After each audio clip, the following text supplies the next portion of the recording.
Bolsonaro será preso e, se ele for preso, quais foram os crimes que ele cometeu? No vídeo de hoje nós vamos falar, desses possíveis crimes, que são crimes em série. Dois advogados, um está a favor do Bolsonaro e outro está contra. Então nós vamos falar quais foram esses crimes e quantos anos de cadeia ele pode pegar. Então a gente vai falar mais sobre essa situação. Já aproveita e já deixa um like aí, porque nós vamos revelar para você todos esses detalhes, em especial de uma matéria muito forte que saiu na Folha de São Paulo: implicações criminais de Jair Bolsonaro sobre joias e reunião pró-Flávio Bolsonaro gera divergências aí entre especialistas em direito penal, ou seja, a coisa já foi muito mais além. Então nós vamos falar mais sobre essa situação. Seja muito bem-vindo, eu sou o Cláudio Pereira e esse é um canal de justiça e política, e nós vamos falar sobre essa situação que, de certo modo, tem deixado o Bolsonaro em pânico. A coisa ficou muito feia. As implicações criminais, matéria da Folha de São Paulo.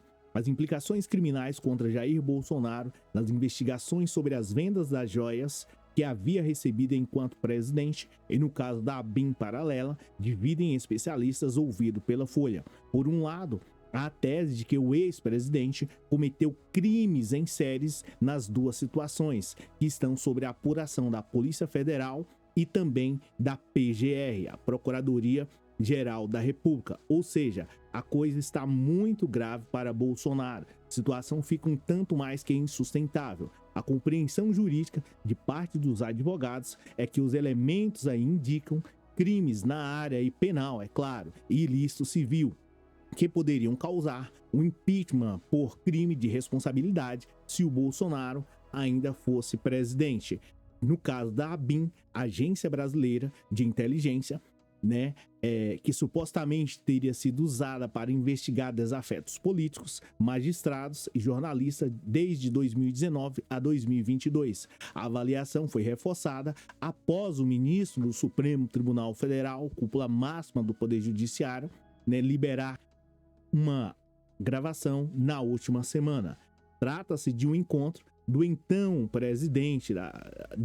ex-presidente com o chefe da ABIN, o Alexandre Ramagem, o então ministro do GSI, general Augusto Heleno, e mais duas advogadas, num contexto em que discutiam maneiras para anular as acusações contra o senador Flávio Bolsonaro, no caso da rachadinha, mais conhecida como roubo de dinheiro público, peculato e muitas coisas mais. Então, por aqui, você já vê que a situação de Bolsonaro só descamba para pior.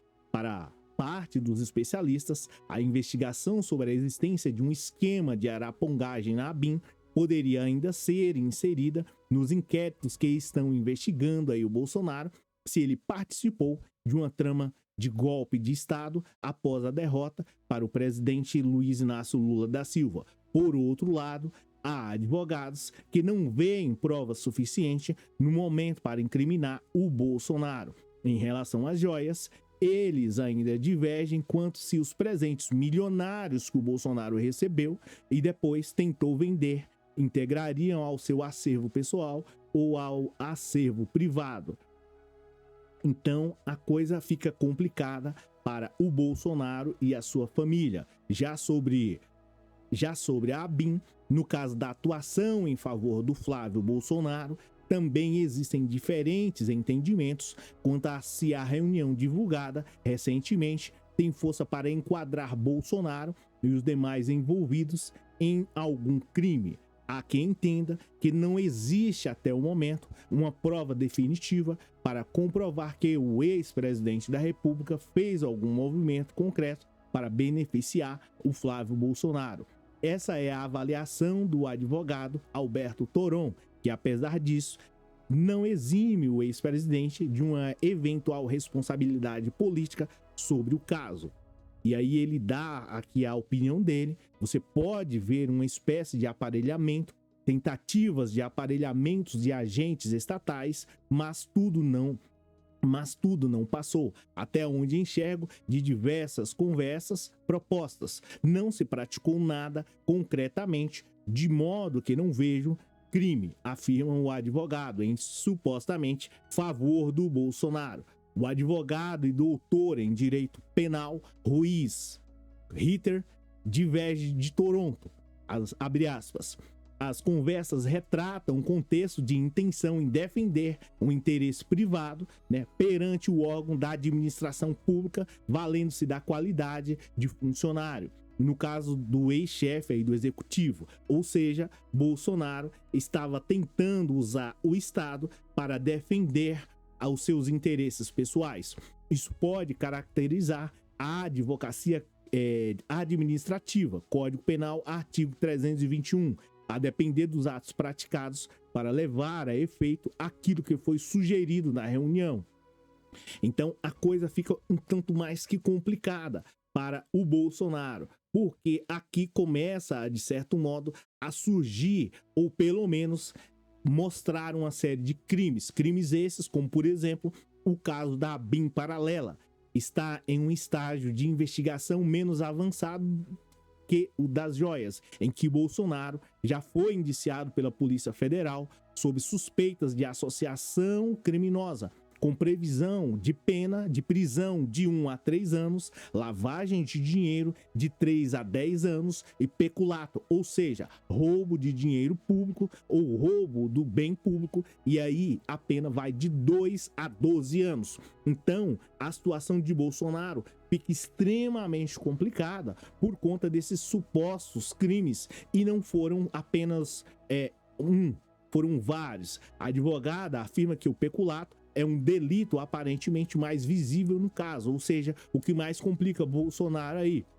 Parece que o mais nítido, que é justamente o ato de se apropriar no exercício do cargo de bens que tenham em posse em razão do cargo. A meu ver, ao menos em tese, o delito está caracterizado, ou seja, a situação de Bolsonaro está mais que provada, ou pelo menos, né, está provada que ele supostamente tomou para si os bens públicos em razão aí do cargo que ocupa. Então, a situação para o Bolsonaro, de modo geral, está extremamente complicada, gravíssima, até porque especialistas aí em direito penal estão falando sobre o caso. É bem verdade que disse ao contrário, né, ou pelo menos a favor de Bolsonaro, mas o outro já disse totalmente, ou a outra, né, já disse totalmente contra. Eu não vou colocar aqui a opinião do Fernando Capês, né, porque para mim é irrelevante nesse caso, me desculpe a Folha, mas dos outros especialistas aí eu acabei comentando.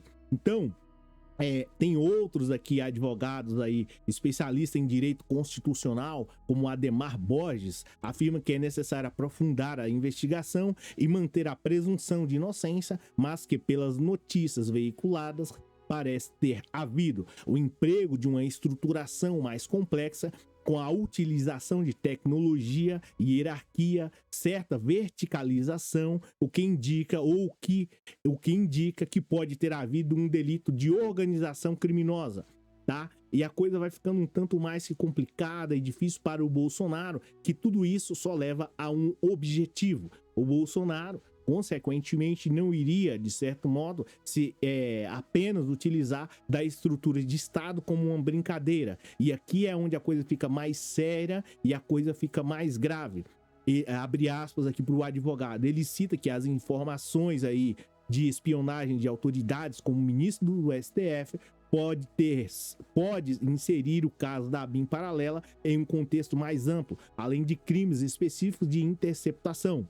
Abre aspas. O que supõe até agora é que havia um projeto autoritário em curso com muitas projeções, ramificações, e aparecem indícios de que esse aparelhamento da BIM poderia ser um braço, ou pelo menos braço, para a conclusão do suposto crime, que seria o de abolição do Estado Democrático de Direito. Então a coisa fica um tanto mais que complicada para o Bolsonaro, porque, de certo modo, as coisas vão, né, se encaminhando e vão, de certo modo, aí se encontrando e se resume a um só, ou seja, supostamente golpe de Estado e apropriação aí da estrutura pública para o fim próprio, para o seu próprio benefício, na tentativa de defender familiares e, de certo modo, nunca sair do poder.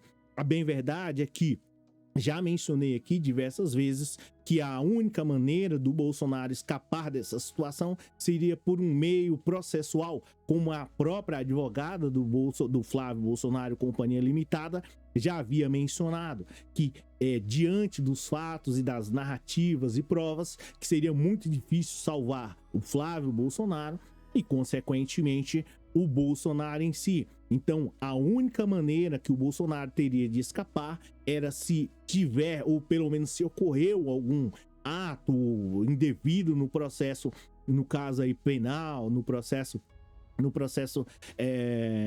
civil, consequentemente, um erro no processo de certo modo. Então, assim sendo, o Bolsonaro poderia ser isento de tudo isso, mas com as tantas provas, testemunhas, né? Ramagem, Queiroz, as pessoas lá presas lá pelo ato lá ou pela tentativa de suposto golpe de Estado, né? Com tantas dessas situações, a situação do Bolsonaro fica um tanto mais que difícil de escapar.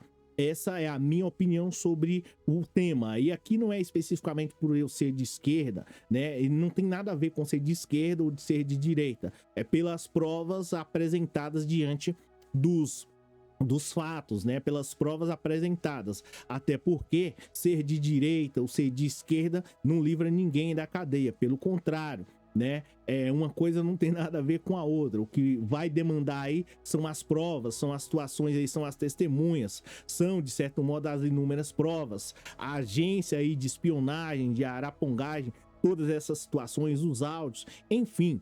Acredito que ele vai ser punido, de certo modo, para que outras situações como essa não ocorram. Assim diz o próprio promotor e professor de Direito Penal, Rogério Greco, fala sobre isso, sobre essa teoria da pena, tá? Então, eu acredito que o Bolsonaro será punido por conta de todas essas situações. Essa é a minha opinião. E você, qual é a sua? Comenta aí, tem um vídeo aqui ao lado e você pode seguir clicando aí e assistindo notícias importantíssimas sobre política. Eu sou o Cláudio Pereira, muitíssimo obrigado e a gente se vê se você clicar aí no próximo vídeo aqui em 2 segundos.